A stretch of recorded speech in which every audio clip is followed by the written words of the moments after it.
आसाराम को मिली पैरोल तो राम रहीम को मिली फरलो। आखिरकार दोनों में ऐसा क्यों किया अंतर? पैरोल और फरलो में आखिर अंतर क्या है? क्या कहता है नियम और कानून? जेल में 20 साल की सजा काट रहा राम रहीम फरलो पर बाहर आया है। और सिर्फ वही नहीं, साल 2013 से यौन उत्पीड़न के मामले में जेल में सजा काट रहा आसाराम भी पैरोल पर जेल से बाहर आया।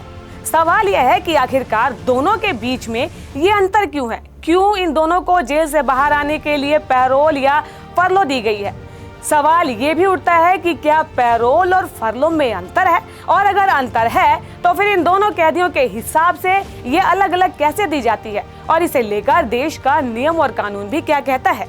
राम रहीम को जेल से बाहर आने के लिए राज्य की सरकार ने फरलो की मंजूरी दे दी और इससे पहले भी वो पैरोल पर बाहर आ चुका है। राम रहीम को बार बार दी जा रही पैरोल और फरलो पर सवाल तो उठते ही हैं, लेकिन इससे भी बड़ा सवाल यह है कि आखिरकार एक कैदी को उसकी सजा के दौरान कितनी बार पैरोल या फिर फरलो दी जा सकती है। सबसे पहले तो ये जान लेते हैं कि आखिरकार ये फरलो क्या है। फरलो किसी खास उद्देश्य के लिए कैदी को जेल से अस्थायी तौर पर रिहाई दी जाती है, जैसे कि परिवार के अंतिम संस्कार में शामिल होना या बीमार परिवार के सदस्य से मिलना आदि इसमें शामिल होता है।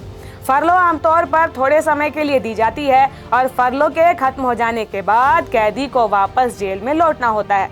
फरलो की शर्तें जेल प्रशासन के द्वारा तय की जाती है और इसे मंजूर करते समय जेल प्रशासन कुछ कारणों पर विचार भी कर सकता है। आखिरकार कैदी को फरलो किन कारणों में दी जा सकती है? सबसे पहला कारण तो है पारिवारिक, व्यक्तिगत और सामाजिक जिम्मेदारियां पूरी करने के लिए किसी भी कैदी को फरलो दी जा सकती है, और इसके अलावा 1 साल में कैदी 3 बार फरलो ले सकता है। तो वहीं अगर तीसरे कारण की बात करें तो फरलो में कोई पुख्ता कारण बताने की आवश्यकता नहीं होती है, और इसके अलावा कैदी के आचरण व्यवहार को देखकर भी फरलो दी जाती है। और सबसे बड़ी बात तो यह है कि फरलो को कैदी का अधिकार भी माना गया है। पैरोल से फिर क्या मतलब है? पैरोल एक सशर्त रिहाई है जो कि किसी कैदी को दी जाती है जिसने अपनी जेल की सजा का एक समय अवधि को पूरा कर लिया हो।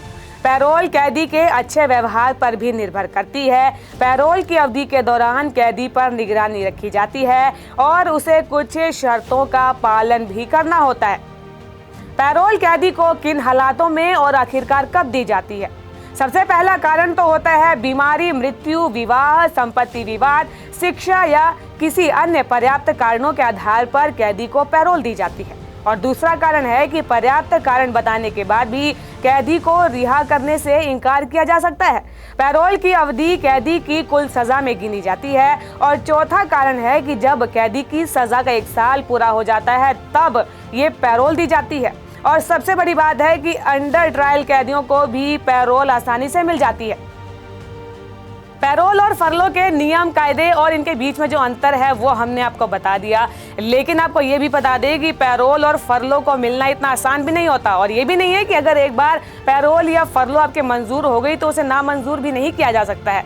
इसे लेकर आगे भी कई नियम कानून है जिसके बारे में जानना बहुत ही जरूरी है। आपको बता दें कि सितंबर 2020 में केंद्रीय गृह मंत्रालय ने पैरोल और फरलो को लेकर नई गाइडलाइन जारी की थी, जिसमें यह बताया गया था कि किसी भी कैदी को कब फरलो और पैरोल नहीं दी जा सकती है। अगर इन नियम और कायदों के बारे में माने तो इनके अनुसार वो कैदी जिनकी मौजूदगी समाज में खतरनाक हो या फिर जिनके होने से शांति व्यवस्था और कानून व्यवस्था बिगड़ने का डर हो, उन्हें पैरोल या फरलो नहीं दी जानी चाहिए। और इसके अलावा ऐसे कैदी जो भी किसी तरह का हमला करने या फिर दंगा भड़काने, विद्रोह या फरार होने की कोशिश करने जैसी हिंसा से जुड़े अपराधों में शामिल हो, उन्हें भी रिहा नहीं किया जाना चाहिए, ऐसे नियम और कानून कहते हैं।